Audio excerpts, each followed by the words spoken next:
Für das Team aus Jena ergänzt jetzt Friederike Meyer zu Wendelschau.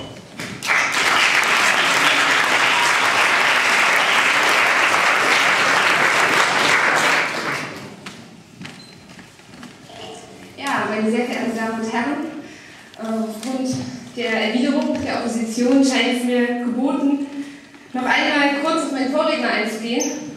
Und zwar aus dem einfachen Grund, dass hier ein wichtiger Bestandteil des Antrags offensichtlich missverstanden wurde.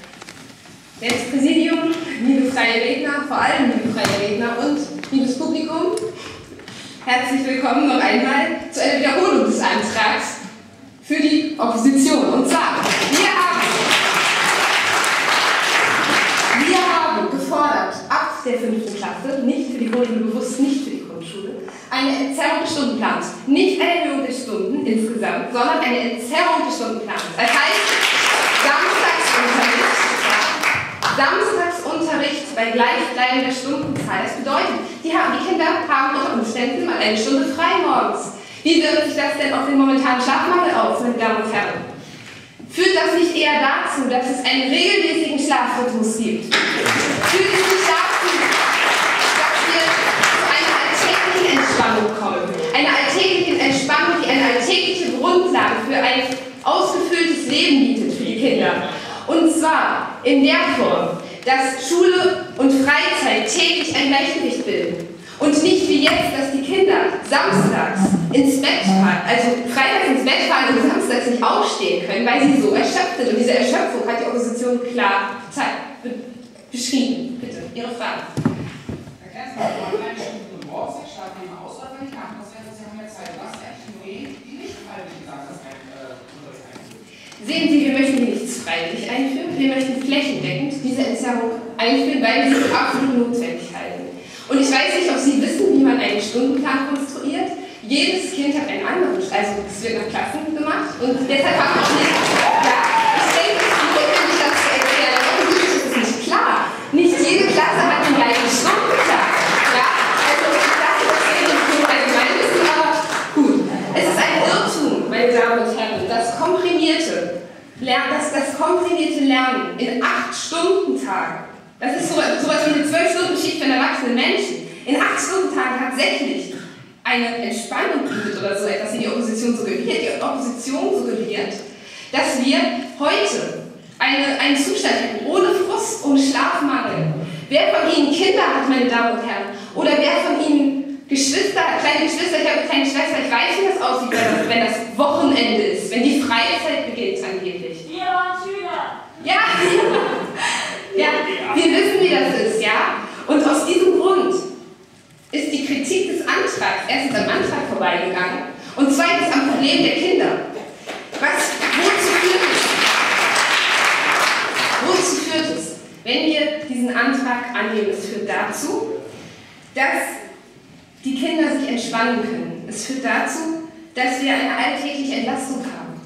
Und diese alltägliche Entlastung wird sich positiv auf den gesamten Lebensrhythmus der Kinder auswirken. Und zwar in folgender Form. Es wird zu einer Leistungssteigerung führen, aber es ist ein Irrtum unserer Gesellschaft, dass Leistung zugleich Qual bedeutet. Das tut es heute. Warum sehen sich denn die Kinder nach Hause? Weil sie erschöpft sind. Warum sehen sie sich am Wochenende? Warum finden sie keine Freude am Unterricht? Warum sehen sie nicht die Herausforderung? Wer von uns mal ein Instrument gelernt hat und mit Begeisterung Musik gemacht hat, wer von uns mal ein Lieblingsfach hatte, einen guten Lehrer, der ihn begeistert hat, der weiß, dass Leistung, das Niveau unglaublich schön sein können. Dass Leistung und Niveau nicht unbedingt eine Qual sind, eine Unterdrückung der kindlichen Seele, sondern dass Leistung und Niveau eine Herausforderung sind. Und diese Herausforderung hat die zweite Seite, und das ist deutlich die zweite Seite des internationalen Wettbewerbs. Die PISA-Studie. Die Veröffentlichung der PISA-Studie zeigt eine Peinlichkeit nach der anderen über das deutsche Schulsystem. Und da sollen wir tatenlos zusehen. Neben der Entspannung der Kinder und der Lebensqualität ist dies auch einer ganz alten Tradition verbunden, und zwar der Tradition des Humboldtschen Bildungsideals. Es ist ein Irrtum zu glauben, dass mehr Leistung einfach nur bedeutet, mehr intellektuelle Leistung in die Kinder reinzupressen. Wir haben ein Pensum, dieses Pensum muss geschafft werden und dieses Pensum wird geschafft, egal wie. Und diese Einstellung, meine Damen und Herren, ist eine, von der wir weg müssen. Es ist nicht so, dass die intellektuelle Leistungsfähigkeit allein darauf beruht, wie viele intellektuelle Stunden geboten werden. Es hat in den 90er Jahren eine Untersuchung gegeben, die gezeigt hat, dass Kinder, die Musikunterricht bekommen, später besser sind in Mathe als Kinder, die in dieser Zeit zusätzlich Matheunterricht bekommen haben. Und zwar deshalb, weil diese Musik ihnen geholfen hat für die Vernetzung der Hirnstrukturen und auch für die Entspannung. Was ist, wenn das Kind an einem Wochenende für 2 Tage auf eine Konzertreise fahren will? Das kann es nach diesem Antrag nicht mehr, weil der Unterricht stattfindet.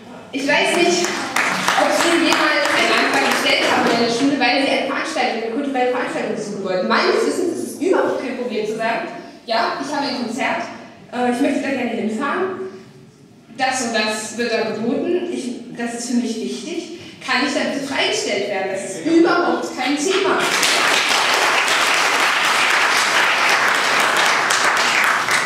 Wie gesagt, das Untersuchung in den 90er Jahren hat gezeigt, dass dieses Leistungsdrillsystem im Endeffekt überhaupt nichts bringt.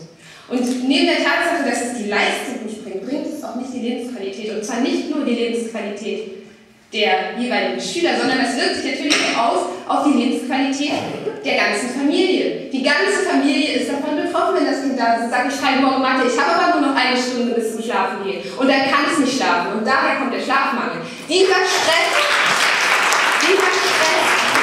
initiiert die anderen Faktoren und multipliziert sie. Und deshalb müssen wir dort ansetzen und diesen Stress reduzieren.